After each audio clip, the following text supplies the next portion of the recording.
Welcome back to Small Ponds, Big Dreams. I'm your host, Matt.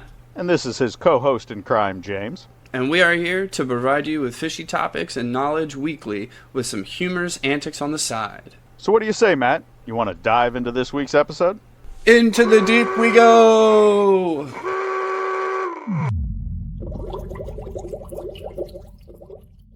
Oh, what is up, Pond Hopper? What is up? What is up, John Memes? Chilling like a villain. Chilling like a villain on this beautiful Friday. Dude, it was a nice day today. It was a nice day. It was nice. I mean, it was there was a nice cool breeze. Got a little humid, but other than that, it was a nice day. It was a nice day. We hope you guys had a fantastic day out there, Pond Hoppers. This week, I have had a fantastic week, in the words of James. Yeah, you have, dude. Yeah, I have. I really have. So let you do your week first, because mine's gonna knock it out. Well, I mean, maybe knock it out of the park. Well, yeah, I mean, there was no fish catches for me this week. Did you catch anything last weekend when we went? No. I thought there was a day you caught and I didn't catch that we went. No. Can't remember. No. Caught one today though. No. You caught one today? I got one little one on the bank. One little dinky guy. It was a catch though, in dark ass water. Yeah, dude, it's getting muddy over there in the woods. But we'll get to that part for my fishing day. Yeah. You know me, I went out all week long. When we went fishing, I skunked, right? Yep. We skunked together. It's always good to skunk in numbers. No. We went out to quad. Yeah, and we skunked. Did you? Yeah. Did you just talk about a catch you had at quad that day? No. What catch were you thinking about? Oh, were you talking about a catch today? I was talking catches today. That's what you're on. Because you're you talking just that went muddy from water. talking about the guys at quad that were really annoying. Oh, well, that was And before then we even you- got yeah. on here. Now we gotta talk about the annoying dudes at quad. Oh, man. Yeah, that was a fun time. If you're going out fishing with your friends, it's fine. But if you're gonna be loud and obnoxious the entire time, could you at least just like take a chill pill for 15 minutes? Oh, and I don't know, maybe fish at the pond. There was I like saw one or two of them, or two people out of the group of what, 6 or 7, if not more. if not more. So yeah, that was mad annoying. Yeah. That day actually just kind of like sucked in general, but now like after having the day that we had at the woods, I wish we would have just stuck it out and stayed there. Yeah. Because I bet we probably could have still pulled it off. Because I think they've moved up there. Yeah. They're doing their little munchy thing. But yeah, so skunked over the weekend, which that's how it goes. Monday rolls around. I think it was Monday that I caught that good one, or was that Tuesday? Was like, I can check the record. I was about to say, let me check the records. And the record states, what was the? Oh, why is it at the top of the list? Oh, dude, I forgot. Remember last weekend, we said we were going to go out on Saturday, and we both ended up going out on our own. That's right. Yeah. And I was successful that day. Actually went to the double digits on that day. Yeah. And was catching them on, again, the Spark Shad. And then actually didn't want to run out of them. So I switched over to Big Joshy and Dirty Money. Dirty Money. Yeah, dude. Got a couple on that too. So that was over the weekend. And then we fished together, skunked it out.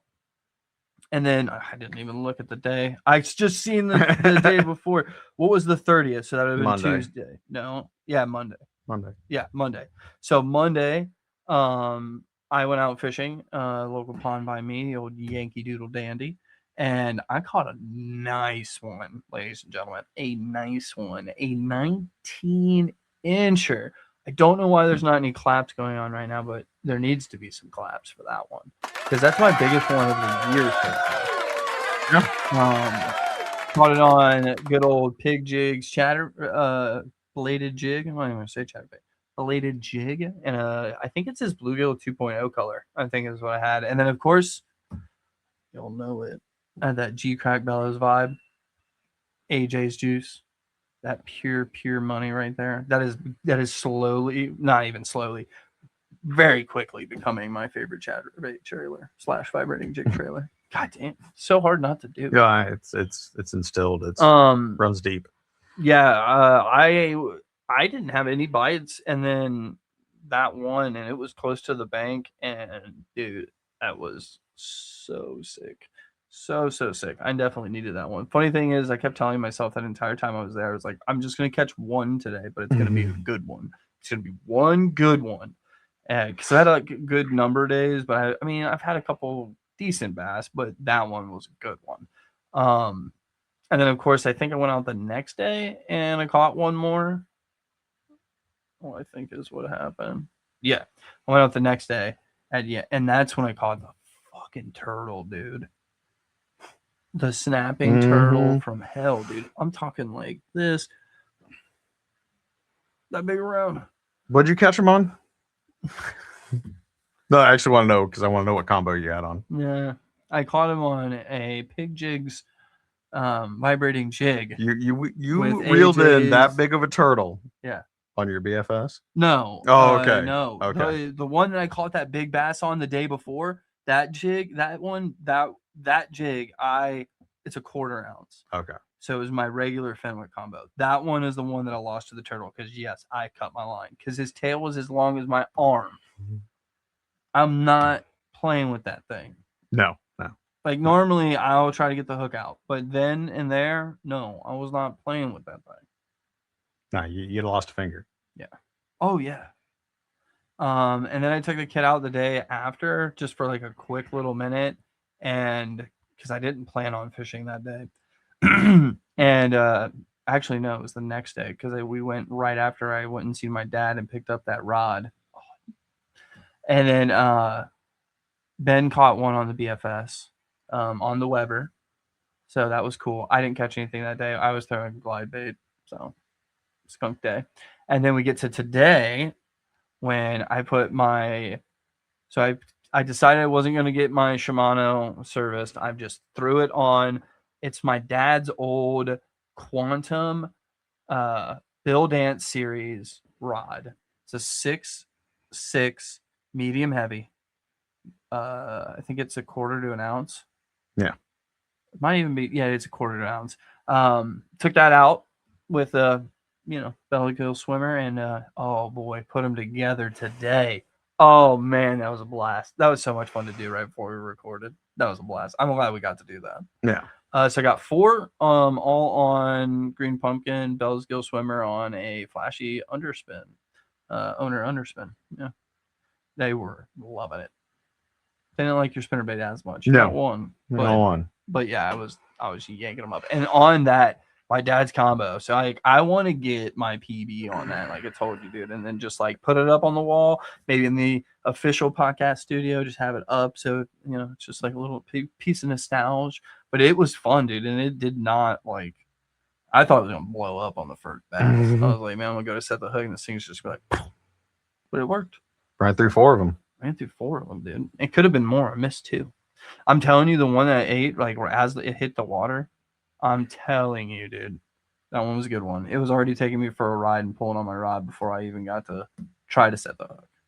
So that was a blast. I'm so glad we got to do that before this. But bass fishing, it's addicting as hell. But yeah, that was my week in fishing. It was a blast. That one, I'm still riding the high of the one on Tuesday, man. That was, dude, it was very unexpected. But I don't think it's too unexpected. That's the second really good bass I've caught out of that pond. My PB's from that pond. So that's the second time. So, and I've caught a couple other there that are pretty close to around the size of the one that I caught there this week. So the pond has good potential. Yeah. I have to pull the swim baits out this year around there. But they got a lot of wood, dude. Because that's where I lost the artisan go. Yeah.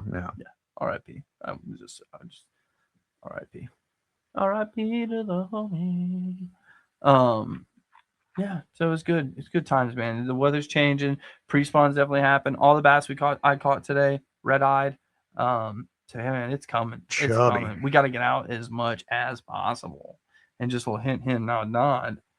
now we really need to get. Oh yeah, especially once this wind dies down.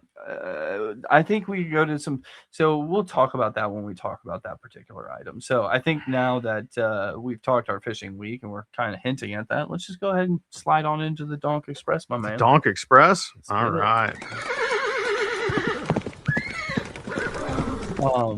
You doing yours first? You probably should have like set up and put it near you. I could have, should have, maybe, Maybe, sort of, kind of. You want probably. do you want me to grab it? No, just start your donk.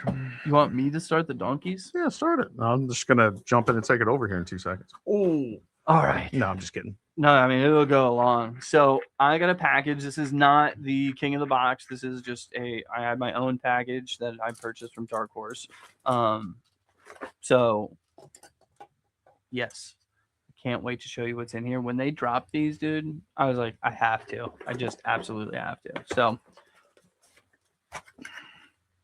I picked up. First things first, we'll go with like some of the unexciting things. And I picked up some terminals, so you know they're carrying the BKK hooks now.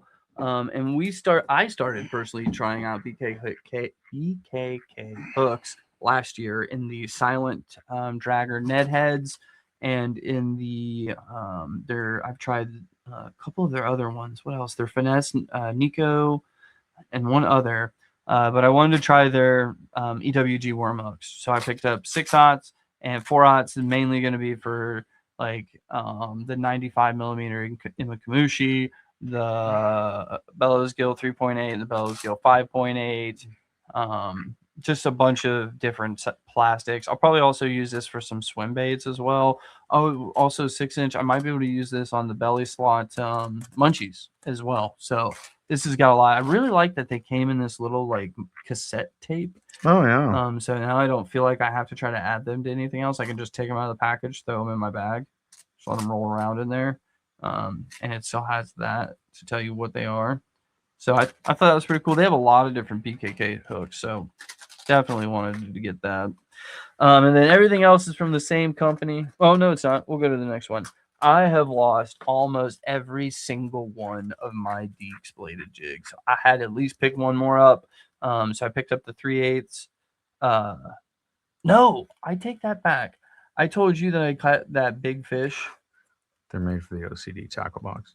Yeah, I know they are. Yeah. I told you I got that big fish on pig jigs. I apologize. It was not pig jigs. It was Deeks. That's It what was had me a Deeks. little off. You should have called me out on it. You should have been like, you're a lying piece of crap. Well, I apologize. It was on Deeks. It was on it wasn't on this one. I think this is Black and blue? It's on the kill. No, it wasn't black and blue. It was the green color that I got at the expo. I don't remember. It's like a green pumpkin, something else. It is not this one because this is the chartreuse gill color is the one I got here. But yes, that big girl I caught on this week was on this bladed jig, not the pig jigs. It was on a 1/2 ounce. I can't remember the color. So I was happy when I lost it. I was sad I lost it, but I was like, well, at least I got one in the freaking mail. I was trying to figure out how you got a Bell's vibe on a pig jigs. Yeah. Well, they're 1/4 ounce. I had that because that is what I lost on that turtle the next day. That is what I lost on that turtle. Now these I'm excited for. This is the whole reason I made the order. Bobby has talked these up so much, and with me getting into the BFS, I was like, oh my gosh, I got to get these. So when I seen they did a restock, I picked up some HH Customs Micro Koosh Ball bladed jig. This one is in the bait bucket color, which I think is super sick. Super, super sick. Almost looks like any bait in our water almost. Oh, yeah. And then the other color I got, and these are all 3/16. The other color I got is Killer Gill. This was like my first color I saw, and I was like, oh yeah, buddy. Oh yeah, you got to. And then, of course, to try out as a recommended perfect pairing on their website, as they call it, is their perfect looking trailer, I do believe. It's the Rusty Craw colored Koosh Craw. So I want to try these out. It's going to be kind of hard to show you, actually. Fuck it.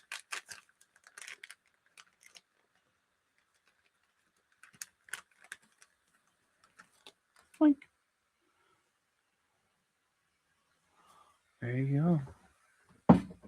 Just a little diddly do. Little chunk style. Kinda. With some little appendages. Color looks sick, dude. Oh yeah. Let's see if I can show you that top better. There we go. The sides. New laminate. Kind of stinks. Not nothing terrible. You need a little stank. But I like the color name, Rusty Craw. That's exactly what I think of. HH Customs does a great job. These look sick. Super sick.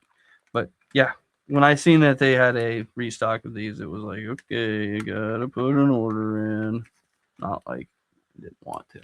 So but that was all that I got this week. Well, I got a couple other things. I went to Hamilton.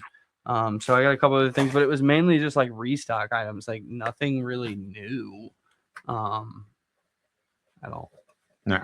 So what about you? What's your Donkey Express? So as they all saw me walk across the back of the screen, I'm sure it's really nothing new. It's new to me. Oh, it's new. But I joined the BFS gang and picked yeah. myself up. It's the same reel actually Matt has, just in a different color. It is the Kestrel SE. And I went cheaper on the rod and just got the Kestrel rod from Cast King as well. And I threw for the first time today. I can't wait to get out there and slay in the creek with it. I do like that color a little bit more. The blue to purple color shift. Yeah, I do like that a little bit more than the all silver. I will probably upgrade the rod in the near future. I like the arc. It's very nice. Yeah. It is very, very nice. That's sick. That's nice. You got me jonesing now to get to the creek. Oh, yeah. We're hitting the creek hopefully next weekend. We'll see how the weather goes. Oh, very soon. Oh, yeah. I also got a new Jigs and Bigs t-shirt recently. Oh, yeah. So I guess that's new. But that's so sick, dude. It's hilarious. I didn't notice it, but yeah, that's sick. What? That you had that when we were on the pond earlier. I can't believe I didn't notice that. Well, I mean, I can believe it, but that's sick. We'll have a great time with that. I'm telling you right now, it's an addiction. You won't want to put it down. I mean, I threw for like 5-10 minutes today for the first time, and yeah, Oh, it changes once you catch something. Oh yeah. Once you catch something, it's like totally different. It's so much fun. It's got me rethinking my whole like spinning arsenal. Oh yeah. So I got the rod I've got goes up to a quarter, so it should effectively throw anything my spinning rod. Yeah, whatever you want. Maybe keep that combo and just get a second one. That's what I'm doing. I'm keeping the one I have whole put together and make a second combo. And I think my second I'm going medium light, so it's a little bit heavier. So I can throw like a little bit heavier swim baits, a little heavier jigs, things like that. And for real, I don't know what I'm looking for yet on a rod. I'll have to look around. I don't know if I'll do arc again. I do like it though. I might do arc again. But for real, I think I'm going to wait, save, and then find the Calcutta BFS Shimano Roundy Boy for whatever I get. That's my next one. That reel is so expensive. It's like $400. The most expensive reel I own. Yeah. I don't know, maybe not. I really want one, but god dang, dude, you know me. I think the reel is the least important thing in the combo. I'd rather spend $400 on a friggin' rod. But yeah, that's it for the Donk Express this week. We're gonna go ahead and slide on into Matts Ponderings.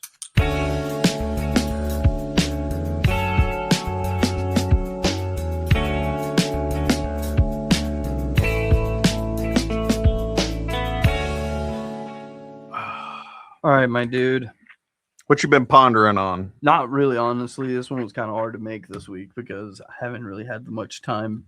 I've been thinking more about us, like as far as our channel and pathways and what we're trying to do, than thinking about fishing. So it was kind of hard to make these up. So if these suck, guys, I apologize, but we're going to give it a go. What's the toughest conditions you think there are in fishing? Whether that be rain, wind, post front, pre front, high heat, super cold. What do you think? What in James's world is like the worst? I know what mine is. High wind is a big one. I know. Lately, we've been dealing with that a lot here in Ohio. Cold isn't just hard because of the bite, but also because of yourself in the cold. That's me, dude. Cold is the hardest. But the high heat one is really hard too, man. I mean, you just go down to your birthday suit. True. Or get in the water. Oh, that's what you do. Well, I Definitely know that's get in why the we water. switched to the creek stuff here in the Yep. summer. Man, But the post front's always bad.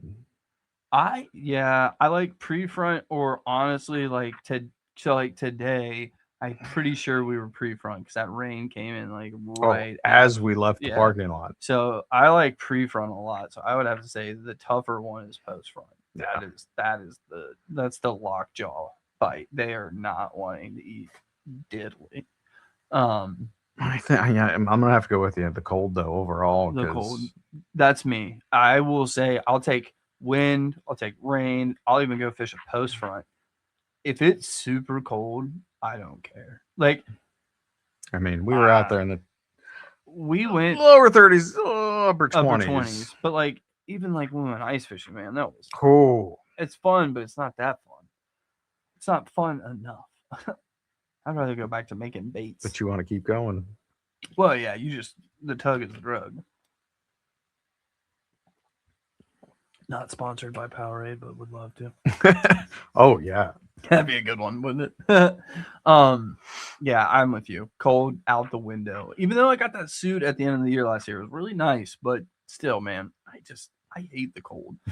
With the heat, I feel like you counteract it with like getting in the shade or getting in the water, or even like going later in the day, earlier in the night. Earlier in the day, later in the night. I just did that so ass backwards. So times. The only thing you really can't do anything about other than just going before it happens is the post front. Yeah. Just go before it happens.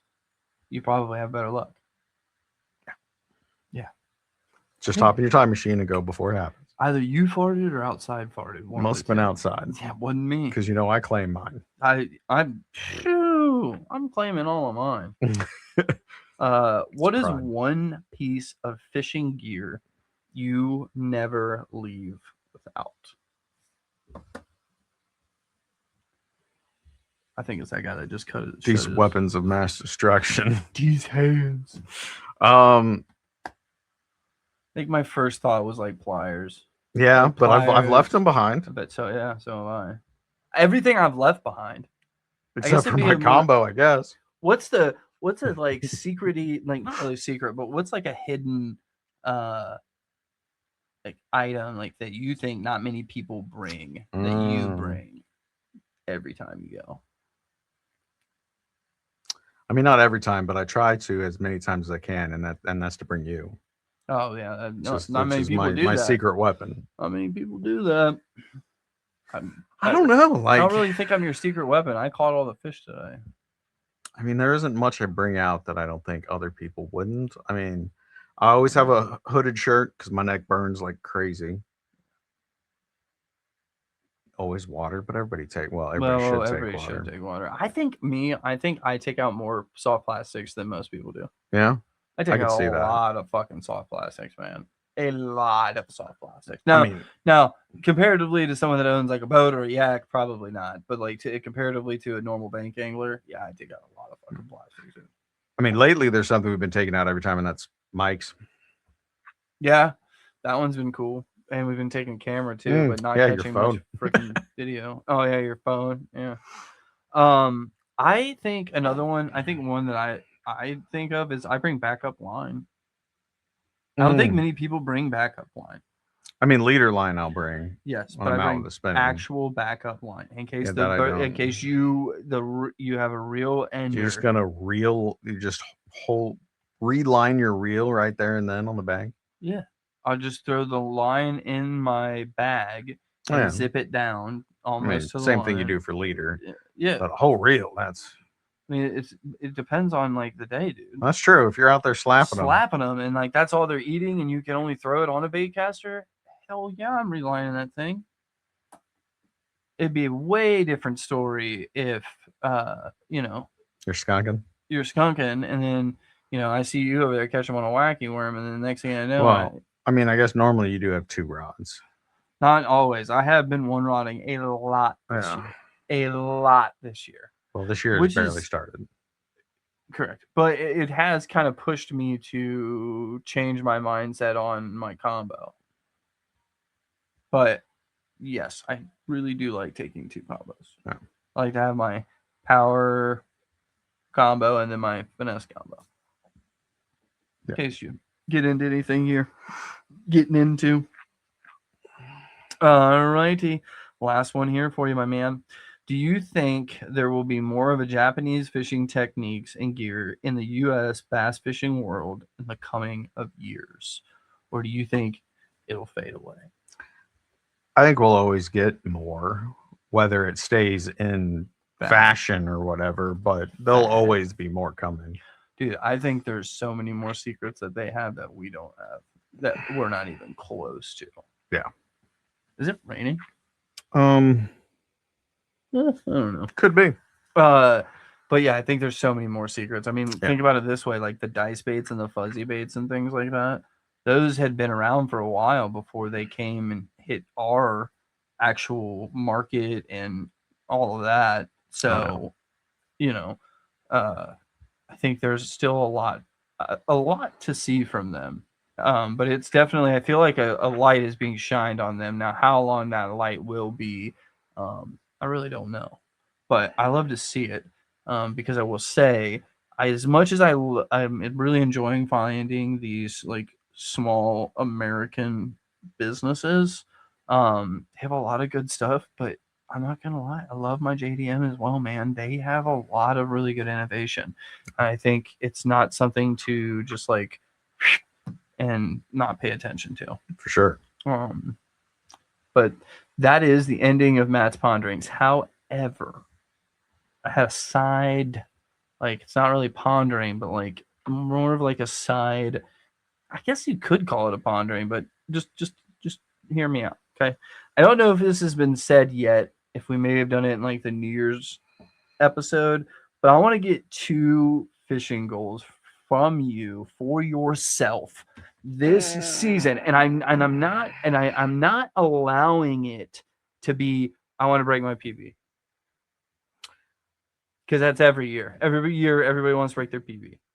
Well, as of today, I have a new goal of getting into the BFS and tightening down and getting confidence in that as a technique. Okay, so you're gonna lock that in as 1. Yep. Okay.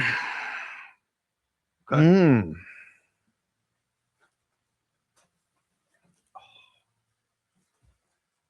muscles hurt today.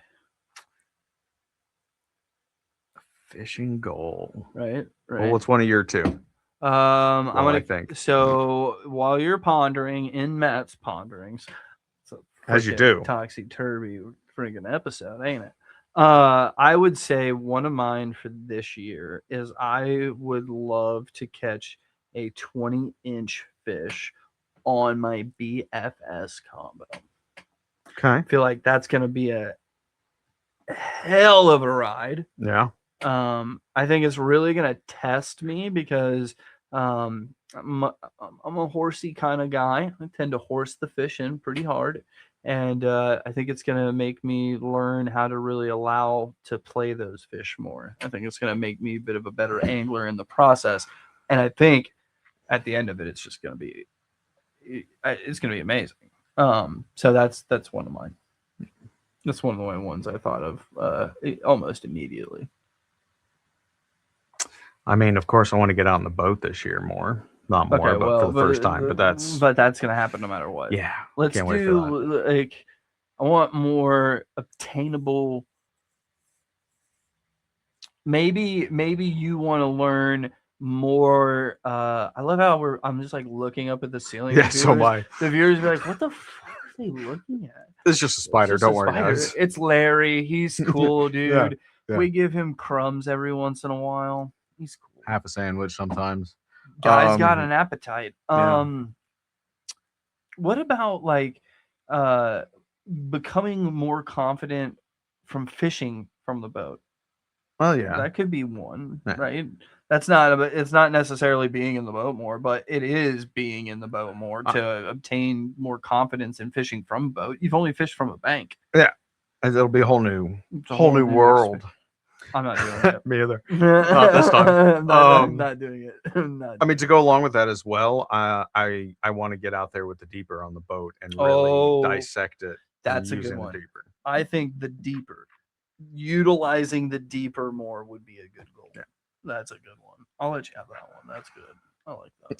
That's good. Thank you, sir. Thank you. You're welcome. I want it on the record, so at the end of our season, whenever we're like season's over, whether that be January 20 or December 29th, January, or whatever, but January 1st at 12:01 a.m. 12:01 a.m. My second is going to be.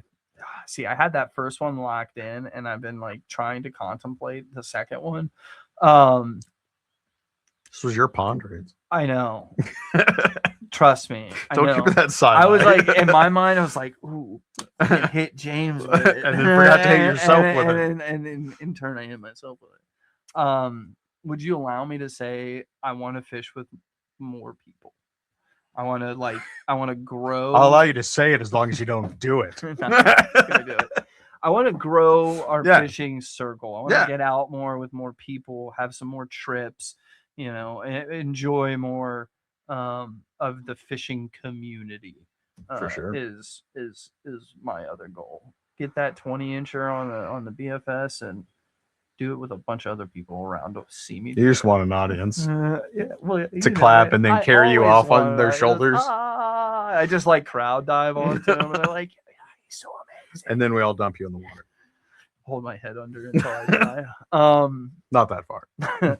Just until you're almost dead. Then we'll put you. We're just trying to put you to sleep. What? You could put me in a sleeper instead of underwater. The water's just thematic with. Oh, with the okay, I get it. You pull the fish out of the water, we're gonna push you in the water. I could see that. You make them visit our world, we make you visit theirs. Yeah, I could see that. Couple of goals. I like it. Couple of goals for this year. I like it. Well, I think it's about time to get all up in that main segment for this episode. However, I think it's time for just a quick commercial break.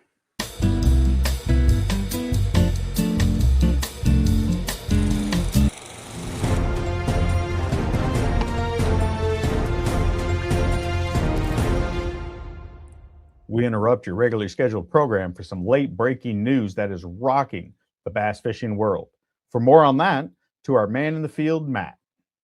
Thanks, James. As you all know, Small Ponds Big Dreams podcast has been huge supporters of Dropout Supply Bait Company since we started, and I'm happy to announce that we are in partnership with them now, and there is a huge bait drop coming April 11th of his new 7-inch glide bait, the Scout. And I cannot wait for this bait to drop. Make sure you guys use code SPBD in all caps at checkout to receive 20% off your order. Now, back to your regularly scheduled programming.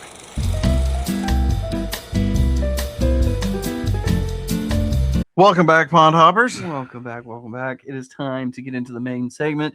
Probably the reason you clicked on this episode, and it's over something we've kind of talked about a lot on this podcast. So we're gonna talk about it more.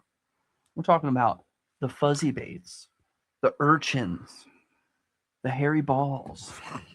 That's what we're talking about. And the hairy worms. And the hairy worms. And the hairy shits. All of just them. Hairy in general. Hair everywhere. Full puberty.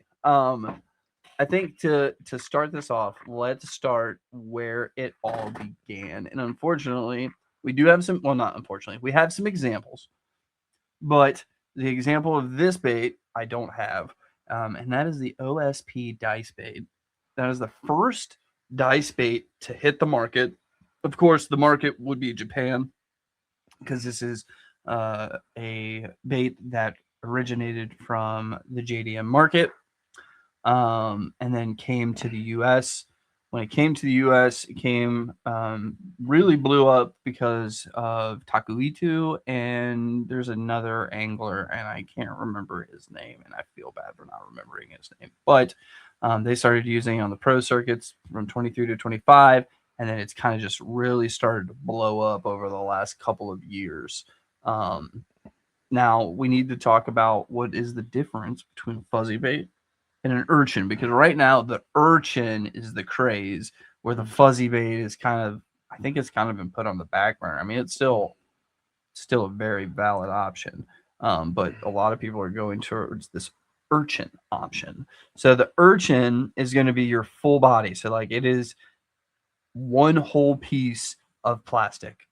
It is not like the fuzzy baits where it is a piece of plastic with a silicon skirt material wove through it. That's the difference. So if you need a reference, the Koiki, that's an urchin. The Q-bomb, that's a fuzzy bait. The Weber, that's an urchin. The Z-Man fuzzy nuggets, Fuzzy. that's Gee, fuzzy go bait. figure. Go figure in the freaking name, Matt. Gosh darn it. And I mean they're taking my craze right now. It is a lot. I mean, it's like minnow shaking and urchin dice bait. That's like your two big things going on right now. Now, have you thrown any of these? I have thrown the Q-bomb Okay. a bit last year during summer. I think I have thrown a tumbleweed maybe once or twice in that time that you have put in my hands before. I have put them in your hands, but I don't know if you've thrown them. And I've thrown the fuzzy nuggets on a Ned rig. But you didn't catch anything yet. I did not. I got a a bite. On the Q-bomb, right? You have a catch. I've got catch on the Q-bomb. Yeah, that's right. Yeah. So Nico rigged. I have used these in Ignasium last year into the beginning of this year, even over the winter. I use them a lot. They're very versatile. There's a lot of different rigging mechanisms. Sort of a lot of different rigging ways. There's some that I've found I enjoy for certain styles. There's some that I enjoy for other styles. But I mean, it is. I don't think right now, in my mind, when it first popped up on my radar, which if you've listened to the podcast for a long time, I've said it a couple times now. It only popped up on my radar because of my wife, right? But when I first saw it, my very first thought was, it's a jig and trailer put together. That is all it is. I don't have to throw a jig and a trailer anymore. I can just throw this. And back then I was just throwing it Nico rigged. I was like, I just throw this, and I've combined the two. So with combining the two, I'm like, this could work really well. And it did work really well. And I tested it over and over and over again. So let's go over some of the examples we have now, and then we'll go over rigging techniques. So I want to start with where it all began, the striking tumbleweed. This is the first actual dice bait that I picked up on the recommendation of the wife. Did I pass anything up, or am I going? No, you're good. Okay. This one is definitely a dice bait because it's like a actual 10-sided dice. Yeah. Six-sided. This one's actually pre-rigged. Oh, it is 10. Oh yeah, you got a nail weight in that one, bud. It's probably glued too. Yeah, it's glued. There's definitely some glue on there. Oh yeah, it's probably been eaten. So I picked these up at a local shop by us as my first dice bait. This is the summer crawl, I think. Yep, summer crawl. I picked it up originally in the salted version, so it's a sinking version, not their floating version. I gave James a pack of the floating version, actually. Yeah, and I just put a little nail weight in it, as you can kind of see on the bottom here. Little nail weight, hook it on one side, let it drop to the bottom, give it kind of like a doop, doop, kind of like a fleeing crawfish, and I mean, they smack this thing. They absolutely smack this thing. I thought this was really good for like a more finessier presentation. So I started thinking to myself, I was like, well, this is a finesse presentation. What if I wanted to go a little bit above a finesse, just a little bulkier, a little bit bigger? So I kind of looked around at another local shop of ours, and that is when I found Q-Bomb. And the Q-Bomb, like, quickly became my favorite dice bait. Again, I started out on a Nico rig. Then I went over to a a weightless rig. That's about the only two ways I've really thrown this. I mean, again, same way I was throwing the other one, same scenarios. You really got to throw these things in where you think fish are actually going to be at. This isn't a search bait. This is a target bait.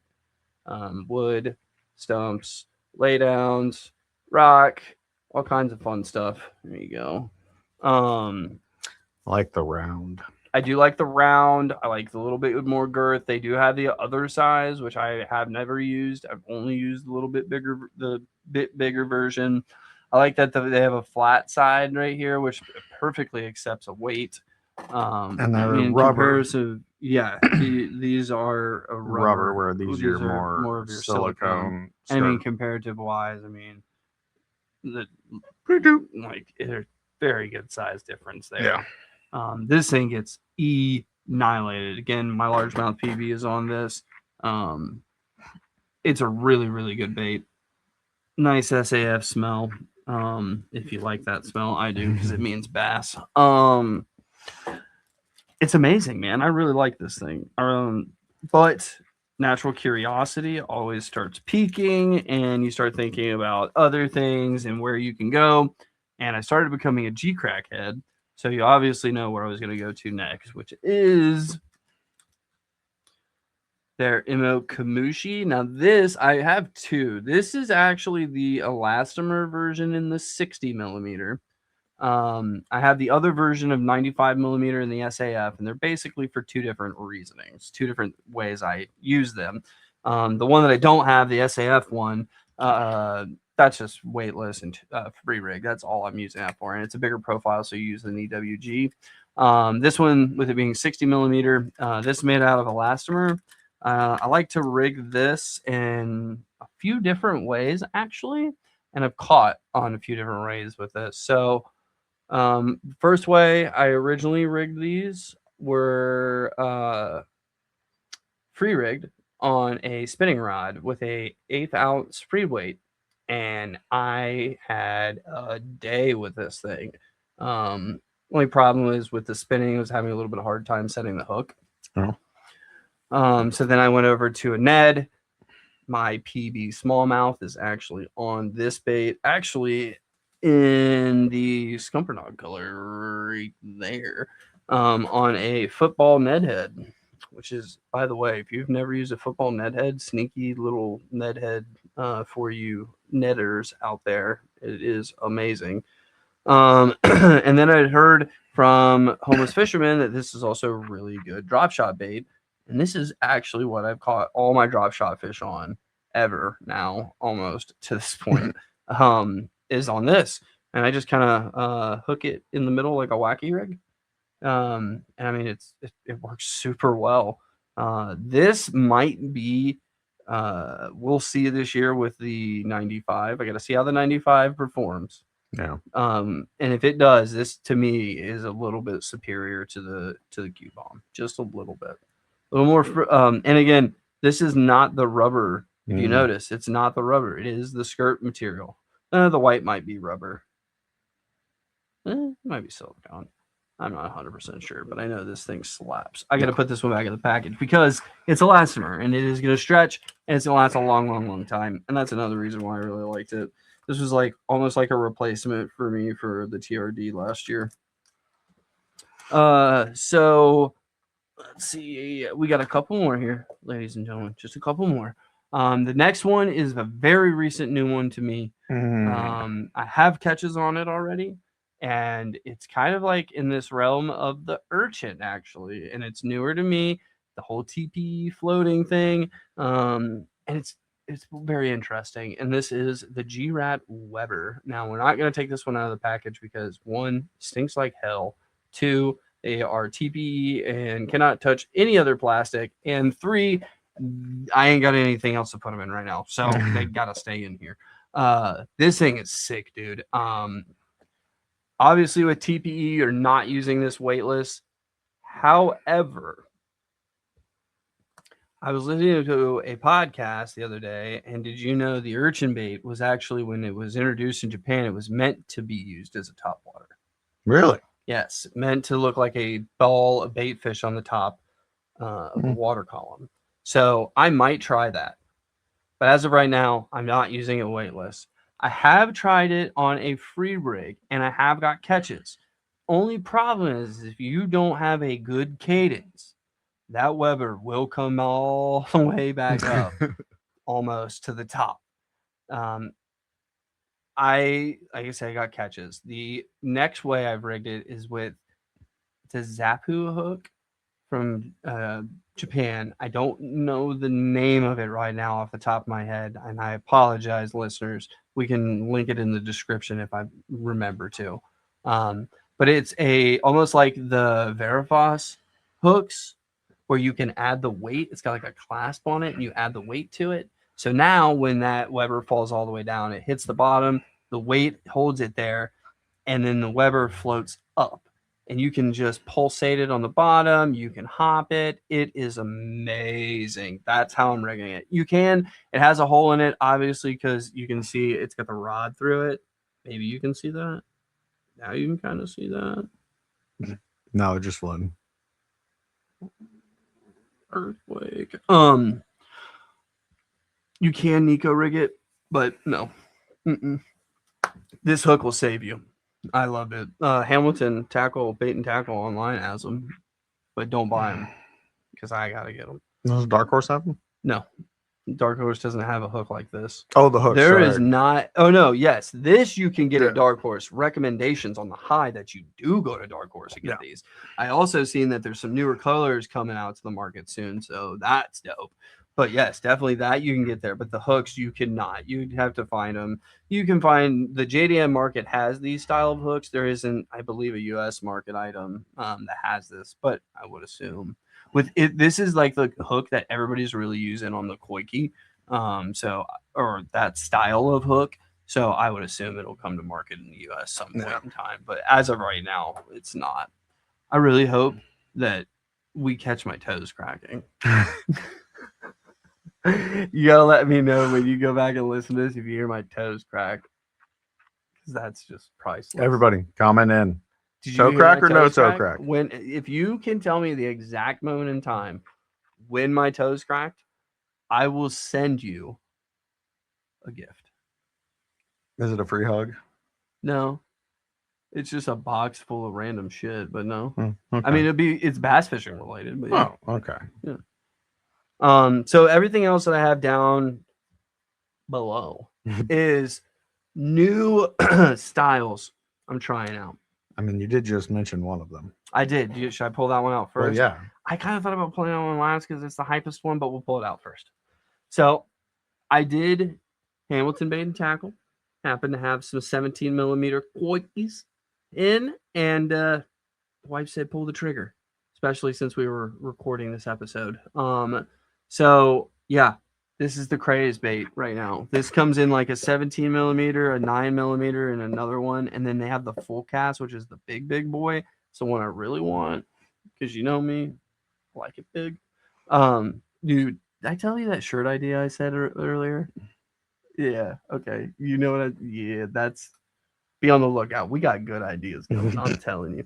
But this, I'm excited. That rig I was just talking about, I'm definitely going to try this out.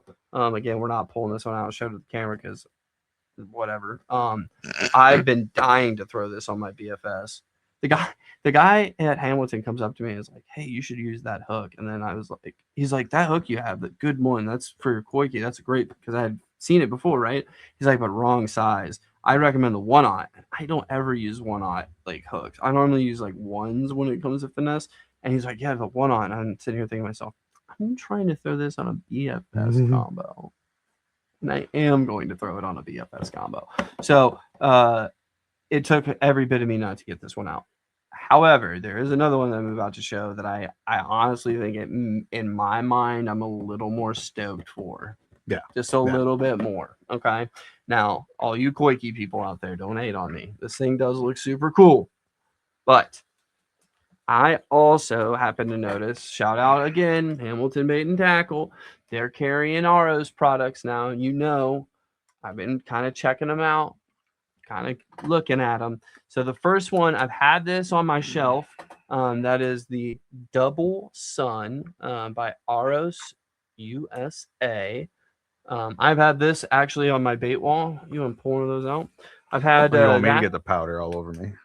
I'm gonna hold it too. I had this on my bait wall since beginning of December. No, actually probably November. I've had these for a while. I Super just soft. Yes. I have just not got to use these yet. So that's that Double Sun. So it's like got a flared out edge on each side and then like a bulbous middle. I wonder if I can. You figure it out. Yes, and as James said about the powder, the powder is actually a rock solidified layers of shells and conch. So I'm super excited to get these out. It's like their green pumpkin. It doesn't have much of a smell. It is your elastomer. Again, the rig that we were just talking about. I think where this gonna shine. I originally bought it for a drop shot bait, not gonna lie. Does say keep clean? Whoops. No, they may just don't like let water get all up in there. You shake it around in there with all that powder, gets going good. You're good to go. So that amazing, but this is it. This is the one, the Double Nexus. Thing is so wild. This has also got that powder on it, so let's not fiddle it too much.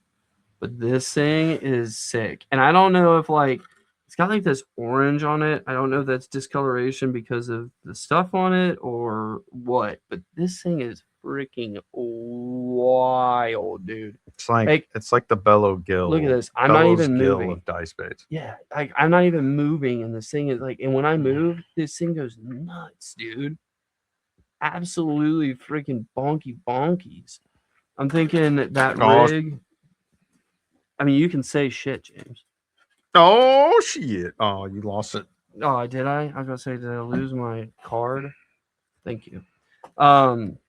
Yeah, your man card. So I'm thinking that rig that we've been talking about, the way we were talking the Koiki, I think that is wrong because that hole is not there. I think the Koiki is still gonna be super sick. Oh, did I let you touch that one? No, I have not touched it. Yeah, I think that might be cool. A little firmer than the Double Sun. It is a little firmer than the Double Sun. I think that might make it last longer than the Double Sun. But yeah, dude, I don't even know. Dude, this is gonna be like. I mean, you talk about like what the others imitate, which we'll get into later, but that is even a different class. I agree 100%. I'm salty because when I went in, they were out of the Mankeys. I kind of wanted the Mankey. The Mankey is like this, but it has more of these. It's more of like a fluffed out version of this than the Double Nexus. But this is sick. And of course, I mean, it's called green, but it definitely reminds me of like a chartreuse green. Not 100% stoked on the color, but I still think it'll catch. Yeah, I've been waiting to use it. Not gonna lie. 9 grams. Yep. 9 Grammys. So this weighs 9 grams. That's what it says. Dang, dude, this is not gonna be a BFS one. Yeah, this one would be. Well, I could get away with it on mine, maybe. Oh yeah, you probably could. I'll definitely let you use it. You lose it, you buy it, but I'll just go buy myself one. They go quick, dude. They only had that one and one other one left. It's cool. I got a tent. You're just gonna camp out? Yeah. I mean, actually, I just put the seats back seats out back in the Forester, and I got a full-size bed back there. I got you. Okay. Because I'm the Full-size lion bed that back sleeps there. at night. There we go. There we go. How can I have some more of something if I haven't had anything yet? S'mores? You got s'mores? I wish. That's fat kid's delight. So yeah, you said something about what they're imitating. James, tell us all about what this imitation is showing the bass. I will. No, I mean it imitates you got me out of nowhere on this now. It's on here. Scroll down. I was trying to find my mouse. Right there. There we go. We went all the way to the bottom of those notes too. Yeah, Got me out of nowhere. wait, hold on. We didn't talk about when to fish. We didn't talk about when to fish. And I guess we did talk about rigging. Rigging, Kind of, you go, but... Nico, free rig, weightless, drop shot, Ned. Why we have jig trailer on here, I don't even know. Because it can. Not with a skirted jig, but an unskirted Like a jig. ball-headed like jig? a ball Like head a or even a Ned. sled head. What about a Ned? You I can do was a just Ned. thinking about that. Yeah. What about a Ned with a TPE one? Yeah. I mean, you do that with the fuzzy nuggets and the Imokamushis. I don't do it with the fuzzy nuggets, but you mean the fuzzy bugs? Fuzzy bugs, yes, thank you. I know what you're talking about. Yeah. Yeah. I haven't done it with a dice style Right. bait, but these TPE ones, I mean, that might not be like if you guys don't have the availability to the Zapu hooks I'm talking about, in that way, I would switch over to the Ned head. That's actually a pretty solid way to throw it. Yeah. When to fish it? Great for highly pressured water. If you got a highly pressured pond, fish it. Yeah, so it's something they probably haven't seen because not many people. I mean, it's craze right now, but at your local ponds, probably not a lot of people fishing it. Every single person that I don't think I've encountered a single person throwing it. I've encountered people throwing like same brands that I never thought that they would be throwing, but I don't think I've seen anybody throwing a fuzzy bait or urchin style bait. But I would assume there has to be, because with Hamilton selling them, there's got to be people out there. Well, not in our local area. I haven't seen it in our local ponds. Other areas that it's really good for, Clearwater. Clearwater's good. Good when you want a different profile that your bass have really not seen. Also crawfish season. It's a good crawfish pattern. Especially on the bottom. Contacts. Nico rigging those. Nico rig, even the rig we've been talking about, the Ned. Yeah, that's a good one. When you don't, another great time that I'm starting to think is going to be good is spawn. I think spawn's going to be good. I think it might be the ultimate bed fishing bait. Yeah. I'm not going to test that out because I don't really like bed fishing, and I don't want to get into that kind of debate. You can like it, you can hate it, whatever. I think it's whatever. I don't diss people. If that's your jam, that's your jam. But I think it'd be a good option for you for sure. Yeah. But yeah, I think it's gonna be really good in the spawn. Might be good after spawn. I didn't start using them until about summer. So I can only tell you they're really good in the summer, and it kind of falls off in the fall and picks back up in the winter. Now, where not to use them? Dirty water. And we're talking like... I mean, when you've got colors like that, though... I mean, why you gotta show everybody my ball sack?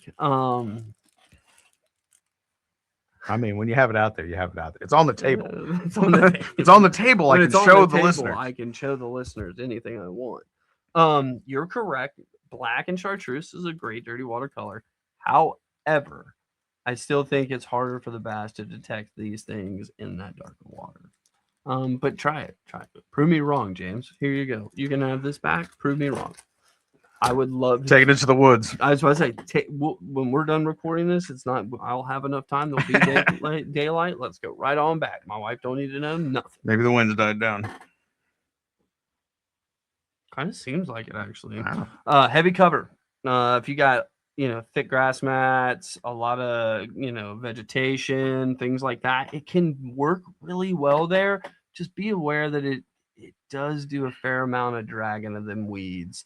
And the super heavy cover, you might as well just start punching, and you're not punching with a dice bait. Well, if you go weightless, you could give it the jerk On the action top, above the grass. Yeah, if it's you grass. I and would such, say but- you could go weightless as long as the grass is not all the way up to the top. Well, yeah. If it's up to the top or on top, no. Then you not want at your all. Weber and go top water, right? Yeah, that's what yeah, that's what I'm talking about. Windy days. That's what I've learned. That one is a for sure. Yeah. You can catch them obviously, but castability goes out the window and sensitivity kind of goes out the window as well. So I feel like there's more options out there that would probably be more productive for you. If you want to push it, You can do throw it. your Emo Kamushi on a Ned rig with a little bit of weight on it. Well, I mean, you get if you wanted to, just get the Kamushi 95, which is made out of SAF. That thing actually has a pretty good amount of weight to it, just itself. It's pretty girthy. So these are times where you more than likely won't throw it, but if you really want to, you'll find a way.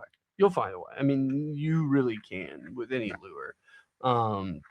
But these will. I really have a good confidence that these will get bit for you. Is that because of what they imitate? Oh yeah, finally. Which now that we're down there, we Yeah, can now that we're go to back that the one. final question. Which it imitates that zooplankton. Yep. It can also imitate crawl, as we've mentioned. As Actually, we mentioned that already. Insect larva. Some of them, you've got like a small Well, Kamushi or something. I've seen Kamushis in the wild. Yeah. I like free roam. It's free roam. I love though that you're like, yeah. It was and then it hit you like, wait a minute. You just pulled a pack off a tree, right? Yeah, it's a Kamushi tree. Tiny bait clusters. Yes, sir. And it can even imitate like a bluegill pecking at the bottom if you are fishing at bottom contact. You are correct. All of those are exactly what it's imitating. And I think every one of those type of patterns is a feeding trigger mechanism for bass. And I mean, if you've got that many plethora of things that you're showing to something in one bait, I mean, come on now. I don't think I got to tell you anymore, ladies and gentlemen. This thing is just absolutely amazing. I think the word for it is versatile. It is very versatile. And I agree that the jerking motion, it works. I've gotten bites on it. I just think that you're going to want to find, I think it's harder to use, like, for instance, the Q-bomb for that, because you can't alter its natural fall rate, right? And I think when you got these TPEs and being able to change all these weights on these hooks and things like that, you can really, really freaking dial in your fall rates with these things. And that right there, I think can make this thing just super deadly. Super deadly. And I mean, that brings us to our last final little question item that we have. And it's the question that keeps popping up. I've heard answered from many people over and over, and I'm not going to tell you who and what their answers are. I'm sure you've heard them. And that is the question is this a fad or will it become a staple? And I'm going to tell you right now, I think our generation of anglers, like the ones growing up now, the forward-facing guys. Those aren't our generation, I hate to tell you. Shut up. We're kind of out of that generation. So the newer generation. This is their wacky worm. Yeah. This is their wacky worm, man. This is their Senko. This is their Senko. Yeah. Think about it that way, man. It's going to be like when they're our age and they're teaching their kids about fishing. They're like, man, you having a rough day? You going to want to get you one of these, man. That's what it's going to be. I feel like that's what this bait is. Eventually, everything kind of like runs its course. But I think this isn't going anywhere. I think, yes, bass learn and figure out what things are and all that, but I don't think this is going anywhere. Will it maybe not be quite as effective as it is today? I think it will Probably. for a little period of time, but it will always be effective. I think it'll. I think it's no. I take that back. I think it's like the wacky worm, dude. I think it's like the wacky worm. It's like the Senko, man. There is not a single time period since the Senko came out that the Senko wasn't a valid option. Yeah. Bass had seen it a gazillion times. You were telling me that in our local waters, even ours, that bass aren't seeing freaking wacky worm Senkos. I know they are because I see the packages. They're everywhere. I know. And they're still getting bit. Yeah. So I don't think this is going anywhere. I didn't say it was. Well, I did. And I had to bring it back because I'm rethinking that. I'm saying I'm not calling it a staple. I'm calling it a bait that will stand the time. I just dropped it on the ground. I think it will stand through time, and I think it will always be on shelves and always a valid option. And it'll always be in my tackle box. Isn't that the definition of a staple? No, because I feel like a staple is like, well, I guess so. I guess we could call it a staple. I think it is a fad currently. Yes. And that popularity, that craze will fade, but it'll always be a staple. It will always work. Yeah. It'll always be in my box. Yeah. Now, this is a call to action for you tackle creators out there. I need someone to make a freaking tackle box to hold these things. Like, I need something to hold TPE dice style baits. So therefore they don't just gloop to a glump. In a box with posts in it so you can put them back down on the post. Yes. God almighty. How many times am I going to drop this sucker? I think it went in our rallies. I was like, don't let it drop in the fried container. Oh, there's a fry. Hold on, ladies and gentlemen. There's a fry. I can't get it.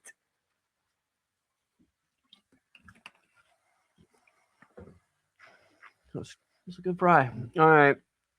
Now, before we go, I just thought it'd be fun for old time's sake, nostalgia. I thought it'd be fun to do a little would you rather section. Oh, It's been shall we give that the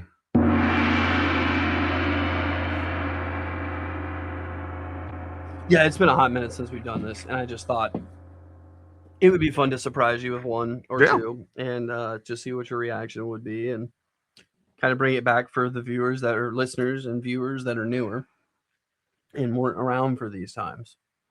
So here's the first one. Okay? Hit me. Would you rather fish 20 to 30 mile an hour winds with gusts up to 60 miles per hour in our boat, or fish, let's say, our dog days this summer? So the temps and how our humidity here in Ohio is, with bluebird skies in our boat. So like, you're either going to be roasting because we're in a 10 rig, bluebird skies, the hottest day of the summer, or you're finishing some 20 to 30 mile an hours with some 60 gusts. Well, we're gonna get in the boat. I'm gonna get the some decking on the bottom of flooring, a nice foam flooring in there, and on the seats that'll help a little bit with that heat. I mean, so look, it's gonna be uncomfortable. Yeah. But I think the fishing's gonna be better in the heat and the bluebird skies. Although the heat usually not great, but better than 20 mile an hour winds. When I answer this, you're gonna be like, damn. So I'm gonna take the 20 to 30s. Okay. Because I'll just find the cove on the other side of the lake that the wind is not hitting, and I'll just tuck myself right in there, and I'm fishing that cove all day long. That's a very good point. Mm-hmm. I probably would have left you in the boat and went to the creek. Still got to be comfortable. Well, yeah, right. But I still get to be comfortable. I don't have to deal with that hot ass heat. You definitely outthunk me on that one. I did, because when I came up with it originally, my brain immediately was like, all right, yeah, dude, stroke out. I'll have a heat stroke. Got a cooler full of ice. I'm just gonna sit in it. I gotta stop playing with this because I've dropped this thing like 30 times. It's gonna be the hairiest fuzzy bait you've ever seen. Fuzziest fuzzy. Fuzzy wuzzy. We're not going down that road. Yeah, same thought. Yeah. I was like, screw it, stroke me out. But then I thought, and I'm like, wait a minute, I'm in the boat, so I can just go nook myself in the cove somewhere, or even in our boat, we can go up a creek. So yeah, that was my route. Go hit a river. True. All right, last one, ladies and gentlemen. Last one. Would you rather lose 10 lures every outing, but catch fish the whole time? Or, How many fish? no, there's no catch fish the whole time. There's no catch fish the whole time. Or lose all fish on the line every other outing, but save every lure thrown. So every other outing, I'm going to skunk. But every other outing, I'm going to catch. But every other outing, you're not only going to skunk, you're going to feel the absolute defeat because you're going to get Yeah. fish on and lose them. We're going to call it skunk. Well, but yes. that means every other outing, I'm going to catch You're going fish. to catch fish. Well, I didn't say guaranteed you'd catch fish, but it would be the potential to catch fish. Or did I say guaranteed? But the other ones, I lose 10 lures. You lose 10 lures and you're catching But fish I'm the whole catching time. fish the whole time. The whole time. The whole time. Yeah. Never miss a fish. Yeah, you're not missing any of the fish. Right, So, like, right. any bite you get, you're not missing that. But I'm getting bites. Okay. But so you're getting bites. So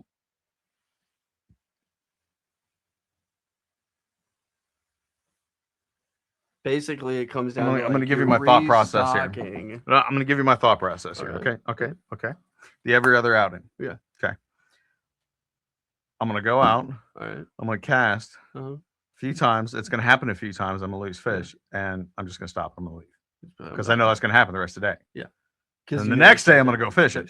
So that's kind of, I'm just going to go out like before work for like an hour Okay. every day so that I can miss those fish in the morning and then go fishing either the next day or later that day and know I can catch fish. Or I'm going to go out and buy the cheapest lures I can Right. and throw those out until I lose 10 in a row every time Exactly. and then catch fish the rest of the day. That's where I went with it. And I That's think what I that's said. going to be it. I thought to myself, I said, okay, I'll just throw Yeah. 10 like green pumpkin yum dingers. Hit the Amazon where you can get like 125 baits for $10. Yes. And just be like, okay, I'm throwing these 5 for every time. And or 10. in the premise, you might actually catch fish on them. Exactly. Because And if they then bite, you even- catch but them. then once it's like 10's gone, it's like, well, time to go on to what I want. Yep. Now, are we guaranteed not to lose baits after the 10? Yeah, it's like you're losing 10 that day. Once you hit 10, No more.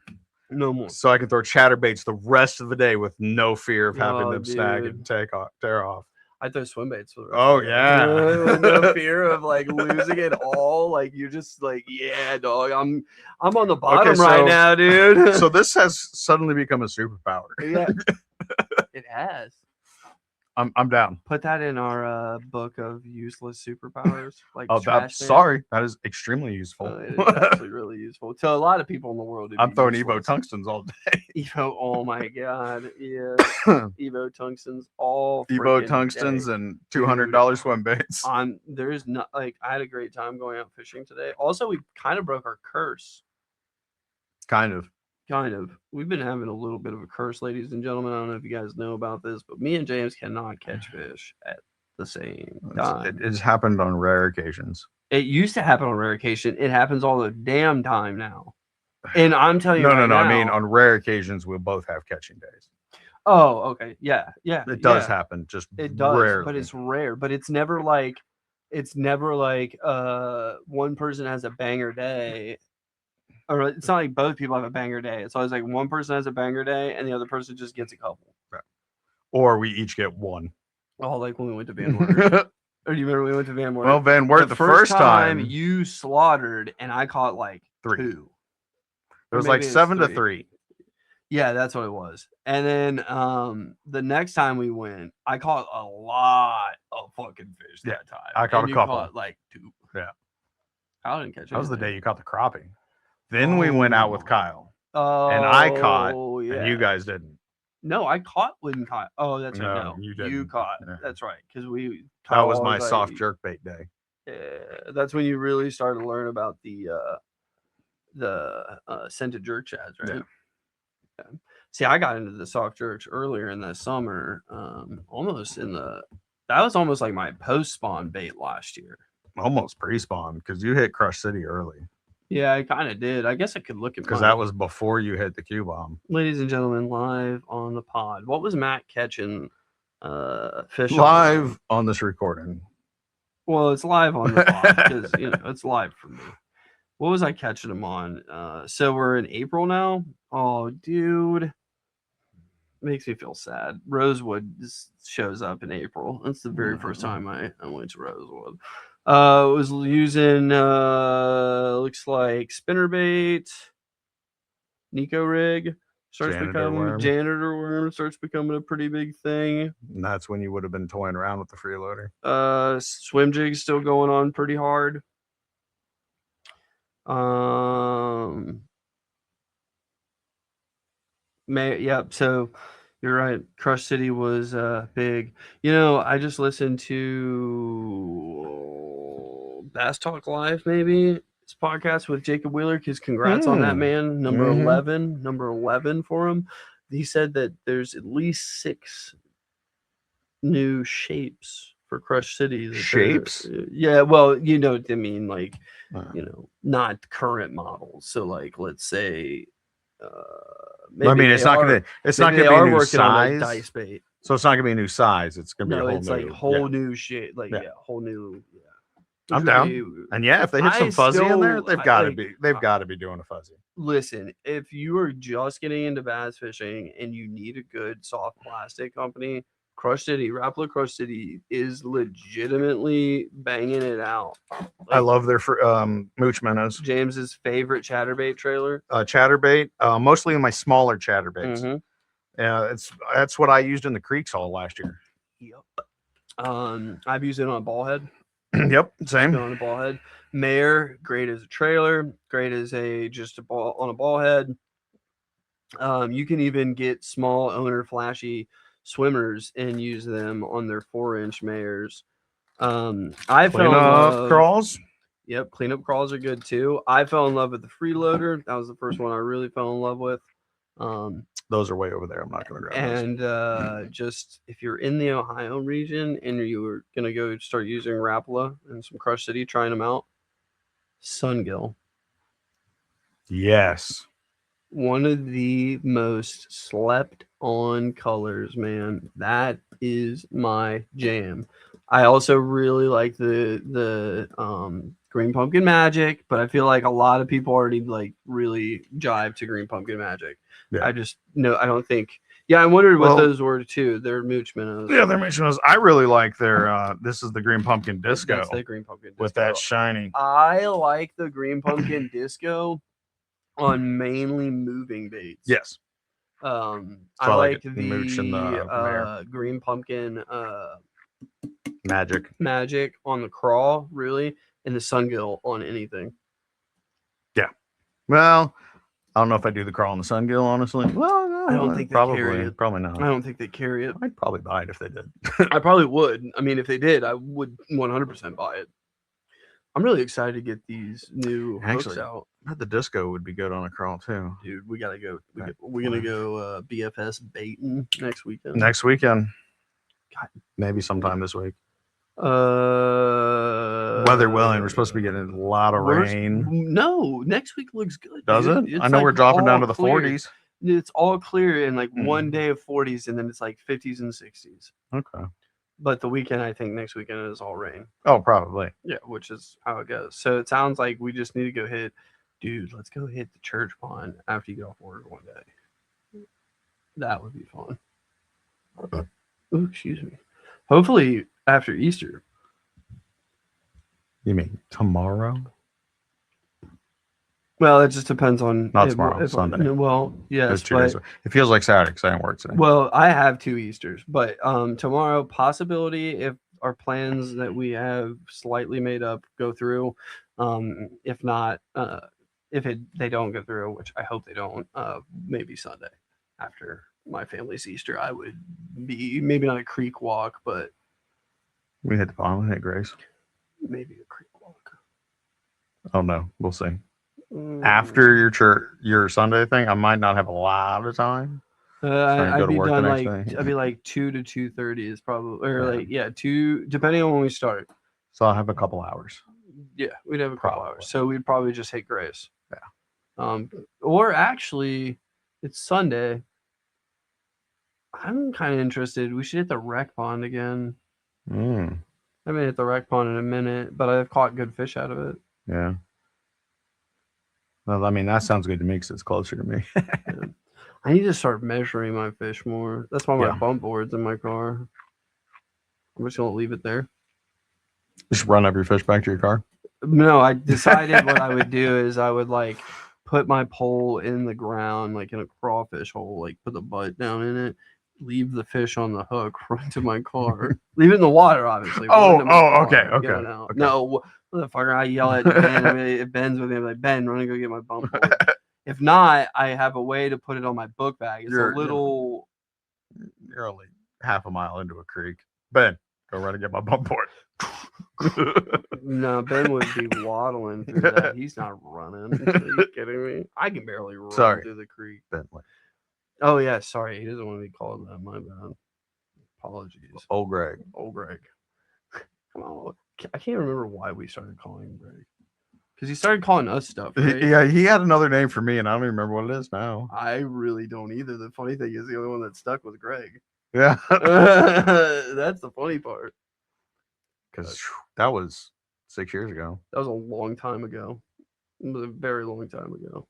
But well, this has been fun. I've had a blast sitting here talking about dice baits. I love dice baits. I love the urchin baits. You guys are going to see a lot more catches from me. I'll bust that Quakey out. That Nexus. We'll be getting it going. You'll see the catches we get. Hopefully, catch a Donkosaurus. I want to catch a big one this year. I had so much fun taking my dad's combo out. I mean, it's not fully. He's got reels. So if you feel inclined, there is. I mean, if you wanted to have a, let me tell you what. If you don't remember, the very beginning, you gave me a reel, and I think it might have came from your dad originally, but it wasn't SLX. It was red, yeah. Yes, and it was terrible. And I had the worst time with that reel.